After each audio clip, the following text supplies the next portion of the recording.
রাধে রাধে বন্ধুরা, তোমরা সবাই কেমন আছো? আশা করছি সবাই খুব ভালো আছো। আজ বিকেলবেলা থেকে ব্লগটা শুরু করেছি, মনটা খুবই খারাপ। আজকে পুঁচকু সোনার প্রথম কালী পুজো, আর ওর বাবা তো চলে গেছে কাজে, ওর বাবা নেই। ভেবেছিলাম এবছর আর বাজিটা পোড়ানোই হবে না, তবে হ্যাঁ লাস্টে একটা চমক আছে।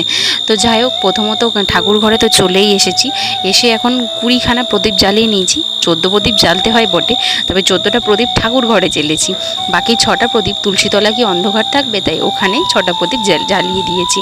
আর প্রথমত তুলসীতলাতে এই যে দেখো আরতি করে নিচ্ছি।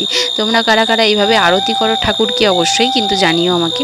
আর যেহেতু কার্তিক মাস পড়ে গেছে, তাই রোজ আমি কিন্তু এখন করে ঘিয়ের প্রদীপ তুলসী মাতায় ওখানে কিন্তু অর্পণ করছি। আর এখন রাত 11টা 38 বাজে, ও কিন্তু এই কটা বাজি নিয়ে এসেছে। তো বলছে চলো দুজনে মিলে বাজিগুলো ফাটানো যাক, শুধু শুধু মন খারাপ না করে বসে থেকে। তাই জন্য দুজনে মিলে এই দেখো ফুলঝুরি আর একটা ওই চরকা মতন ফাটিয়েছিলাম। তো আজকের মতো ব্লগটা তো এখানেই শেষ করছি। কেমন লাগলো জানিও। টাটা।